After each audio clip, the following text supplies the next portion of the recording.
Bien, estamos de vuelta y le doy la bienvenida a Zenet Lavalle, él es consultora urbana y ambiental.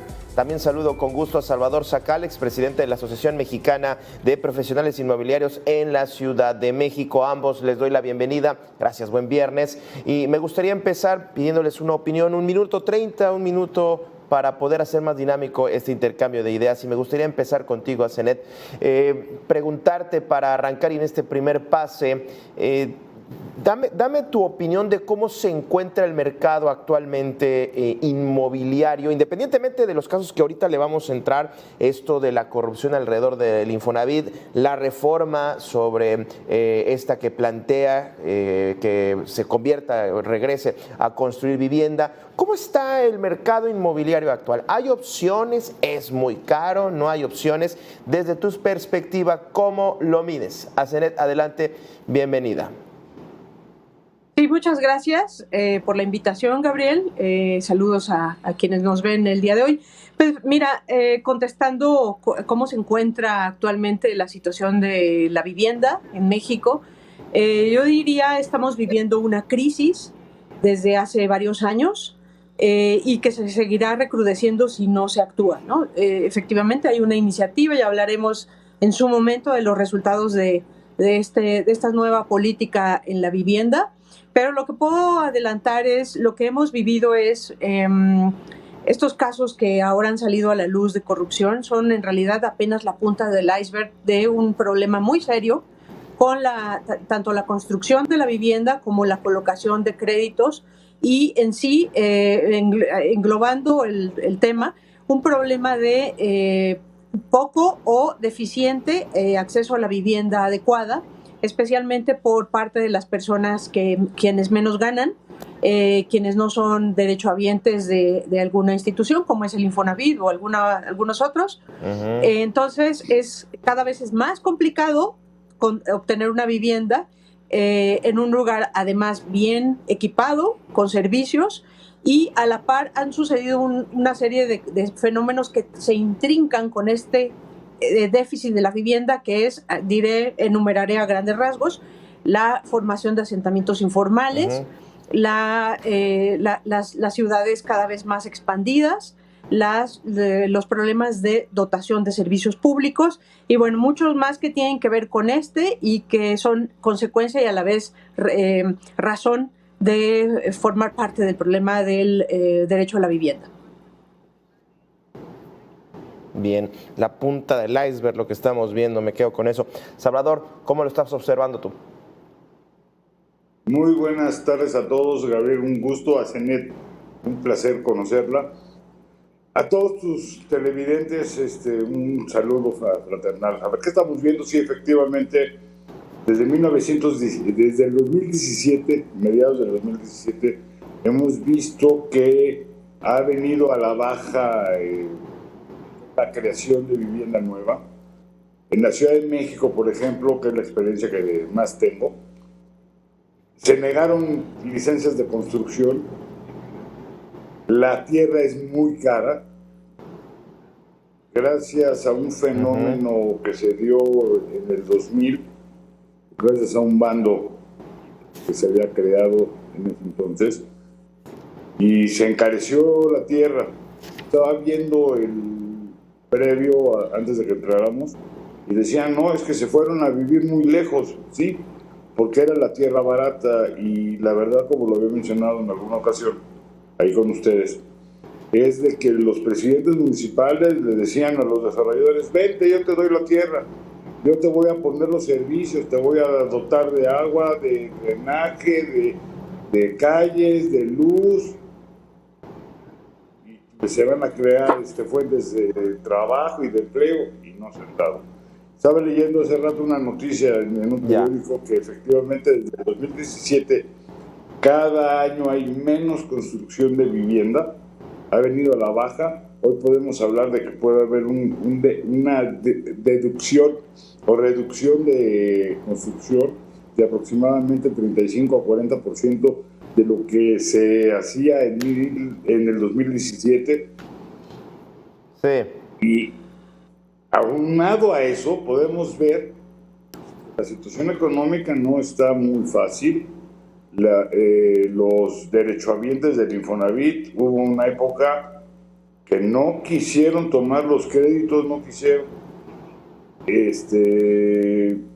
meter su dinero en ladrillos y en cemento.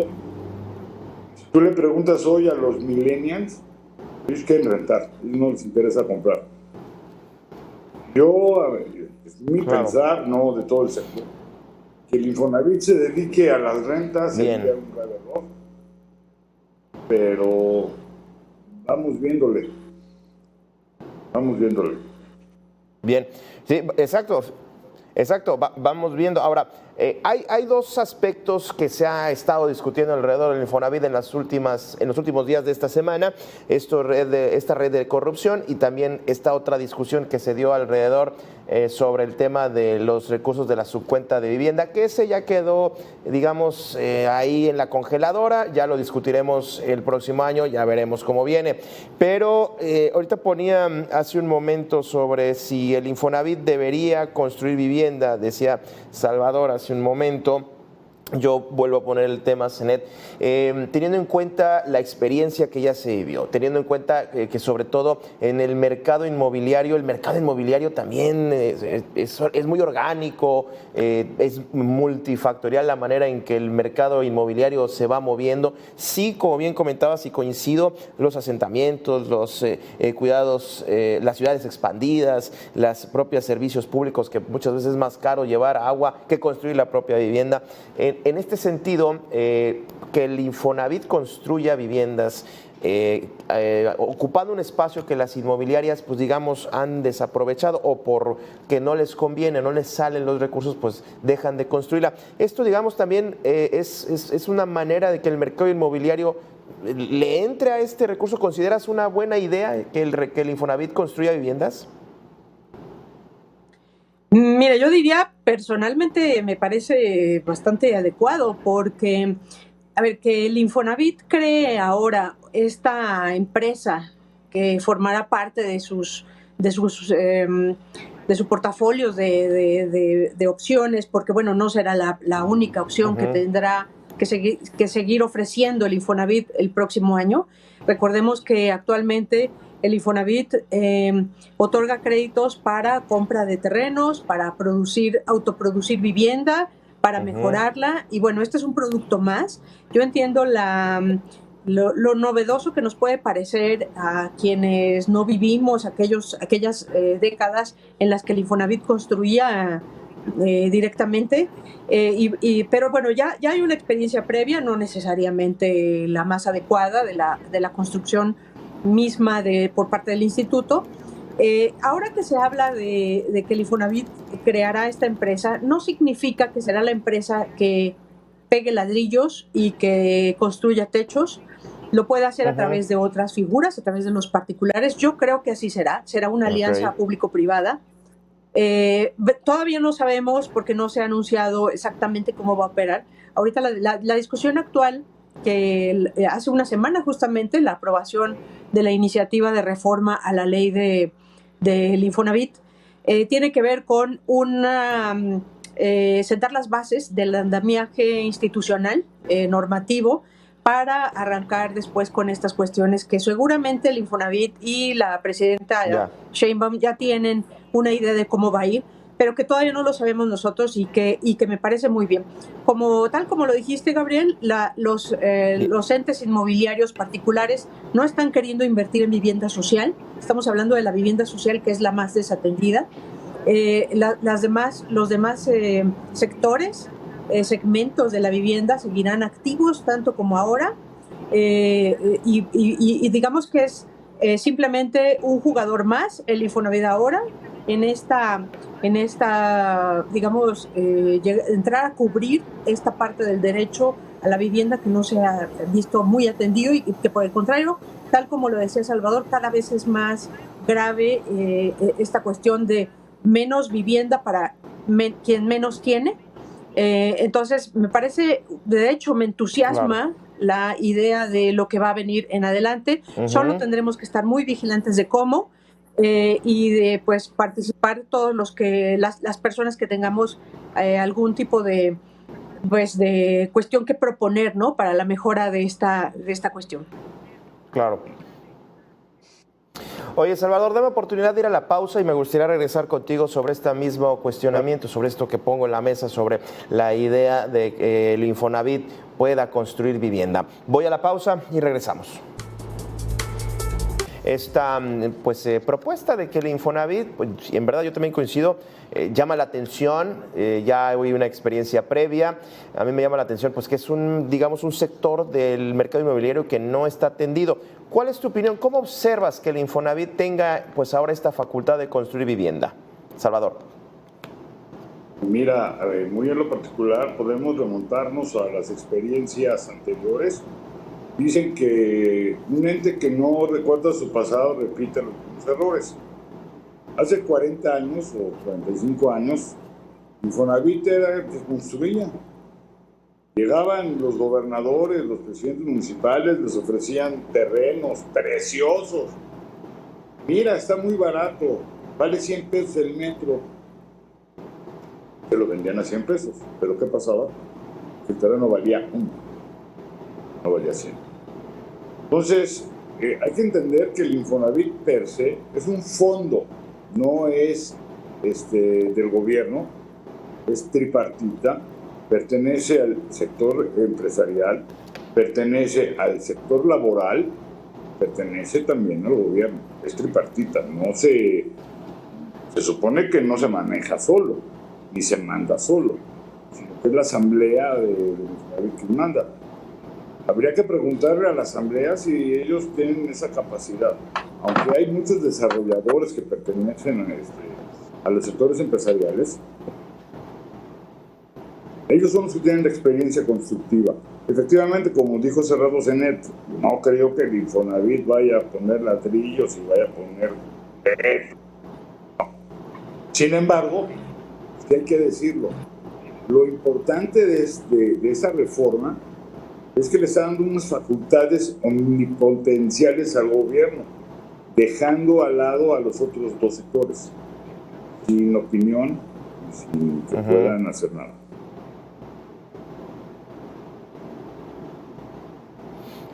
Muy bien. Ahora, retomando el tema...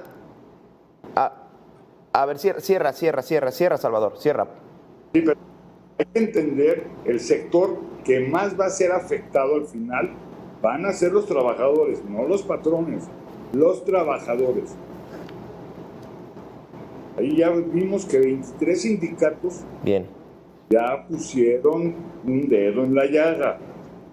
No están de acuerdo porque estás afectando a sus agremiados.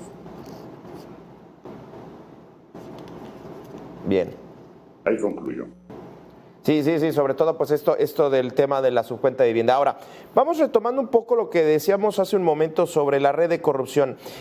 Comentabas al principio de este espacio, Zenet, que esto es la punta del iceberg y recupero un poco la información en esta red en la que, por cierto, hay exdirectores del Infonavit, por cierto, uno de ellos ahora, digamos, purificado a senador de Morena.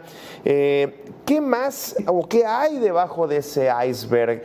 A mí me llama mucho la atención con qué facilidad un notario, un perito evaluador, las propias autoridades del Infonavit, vaya, toda una red, sí, pero con qué facilidad se podían llegar a vender una vivienda hasta 4 o 5 veces a Zenet.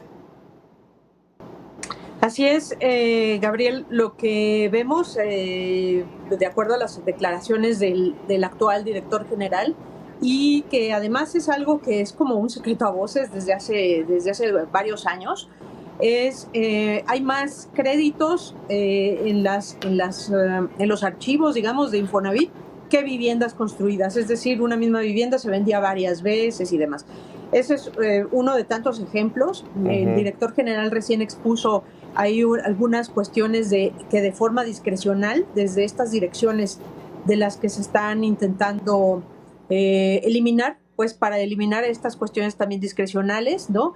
De apoyos, créditos que se daban para compra de terrenos, construcción de viviendas, pagos de licencias, permisos, que no existen o están viviendas no terminadas todavía, ¿no? Desde hace años. ¿Qué hay abajo? Pues hay una cadena, un caudal largo de corrupción desde la Federación en su momento con el Infonavit hasta las entidades, los gobiernos de las entidades, los gobiernos municipales. Corrupción, hay ineficiencia, hay bajas capacidades técnicas también, es decir, algunas veces no necesariamente tiene que ver corrupción como tal, pero algunos ayuntamientos no tienen la capacidad técnica de hacer ordenamiento territorial. Entonces, pues lo que subyace es una situación compleja y que pues deriva en cómo vemos ahora nuestras ciudades absolutamente caóticas. Totalmente. El daño que según dio a conocer el director del Infonavit es un daño patrimonial de más de 1.200 millones de pesos, una red delictiva. Salvador. Sí, lo expuso el director general, pero sin pruebas, sin acusaciones formales ante las autoridades judiciales, ¿no? Yo puedo decirte que tengo 27 créditos del Infonavit, cosa que no es verdad. Yo no cotizo al Infonavit. Pruebas para demostrarlo. A ver, ¿dónde están las denuncias ante el Ministerio Público, ante un juez federal, que se hayan llevado a cabo? No les mencionó ninguna, ¿eh? Así, no porque lo haya dicho quiere decir que sea verdad. Ese es el primer punto. Segundas, los notarios, aunque en los estados son nombrados por el gobernador, ninguno se avienta el tiro para perder su patente. Es decir, hoy te la da el gobernador y mañana te la puede quitar el gobernador. Yo no he escuchado a la gobernadora del Estado de México decir, a ver, a este notario que está acusando el director del Infonavit, sí, más específico, quítenle su patente. No lo hemos escuchado, ¿eh? Tampoco hemos visto el registro público que haya 4 ventas. Contestándole un poco a Zenet, sí, efectivamente puede haber un registro en el Infonavit de la misma casa que se haya vendido 4 veces. Y es cierto, sí, pero son de segunda, tercera y cuarta venta. O sea, se pagó, se liquidó el crédito o simplemente hice un traspaso de crédito. Ya con eso podemos decir que es una segunda venta, tercera o cuarta venta con puros traspasos de crédito, sin que sea efectivamente una falta presupuestaria o una falta jurídica al asunto. Ya. Bien. Bueno, denme oportunidad de ir a una segunda pausa y regresamos también, pues me gustaría retomar hacia dónde van las ciudades, independientemente de la manera en que discuten los políticos, las redes delictivas, si se quieren o no se quieren apropiar del dinero de las subcuentas de los trabajadores. ¿Hacia dónde están yendo las ciudades? ¿Ciudades caóticas o ciudades ordenadas? Me gustaría regresar con ese tema. Vamos a la pausa y regresamos. Tomo este tema, si todo esto que se está discutiendo, independientemente de qué tan político sea, o sea pirotecnia política como usualmente le llaman, o discursos mañaneros, si hay una verdadera intención de poder mejorar las cosas, pero ¿hacia dónde se están yendo las ciudades? Hace un momento hablábamos de ciudades, hay muchas ciudades caóticas, pero no sé si hay algunos ejemplos de lo que se está haciendo bien, ustedes me dirán, ¿hacia dónde están yendo las ciudades? Con estas reglas, con estas normas, me llama mucho la atención que en algunas ciudades la discusión tan enconada que se da para poder aprobar un plan de desarrollo urbano, y que ya no nos va a alcanzar el tiempo para discutir sobre el tema, pero de pronto tratar de actualizar un llamado PDU, se pasan años y años por los intereses económicos y políticos. Y yo vuelvo, ¿las ciudades son ordenadas o son ciudades caóticas? A Zenet. Sí, bueno, pues en general tenemos un país con una larga tradición de planeación territorial, pero con poca ejecución efectiva, digamos.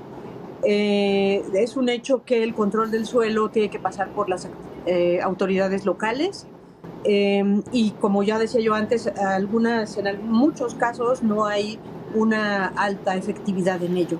Efectivamente, lo que ahora vivimos son ciudades muy expandidas. Yo diré un ejemplo muy claro, muy breve, digamos, que es el caso de Puebla, en donde me encuentro, que en los últimos 40 años ha crecido, su población se dobló, 2 veces somos ahora comparado con 1980.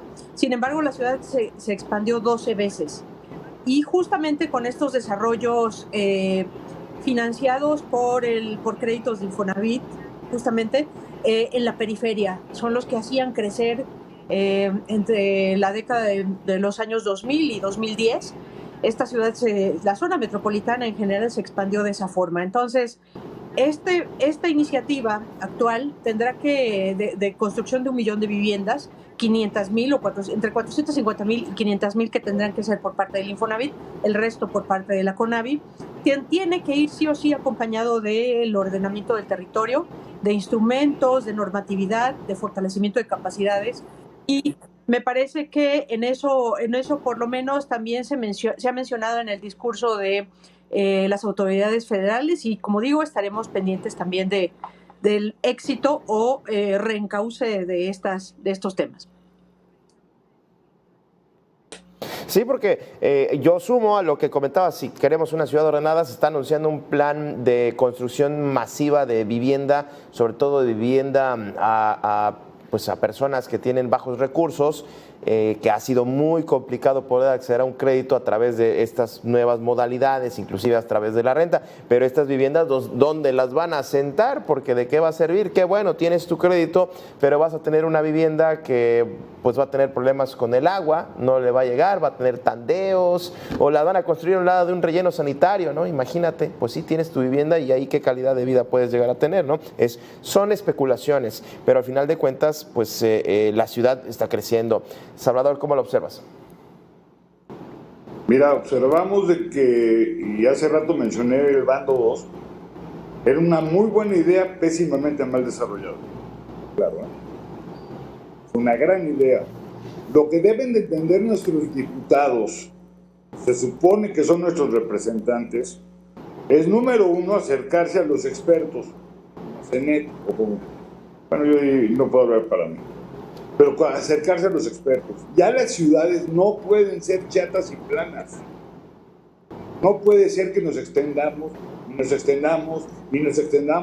y empecemos a robar la reserva territorial para construir.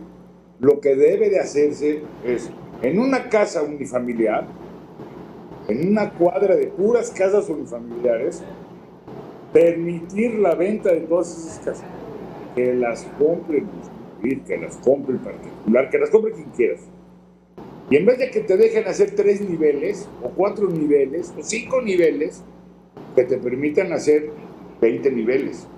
Con eso sí vas a resolver, principalmente en las zonas centrales de la ciudad, donde ya tienes toda la red de drenaje, donde tienes toda la red de alcantarillado, donde tienes toda la red de electrificación, donde tienes de iluminación, donde hay comercio, donde hay escuelas, donde hay iglesias, donde hay todos los servicios que se requieren para vivir. Y va a ser una gran ventaja, porque no va a ser lo mismo tener a 20 familias o 40 o 80 familias en un solo nivel que tener a 40, 60, 80 familias en 40 casas individuales. Y obvio, hay que poner una regla clara de la superficie mínima que debe ocupar. La de 38 metros hace muchos años era vergonzosa. Entonces, bueno, pues muchísimas gracias por haber estado. Cierra. Y dale. Tener planificación, acercarse a los expertos. Los expertos en planeación hay muchísimos en este país. Muchísimos. Bien, pues les agradezco a ambos estas reflexiones, por supuesto, estos puntos de vista. Muchísimas gracias a CENET, muchísimas gracias Salvador, gracias como siempre. A ambos les agradezco que hayan estado con nosotros a debate sobre este tema. Es que da muchísimo todo esto que se está dando alrededor del Infonavit, la vivienda, la red de corrupción, las reformas, lo político. Bueno, nosotros vamos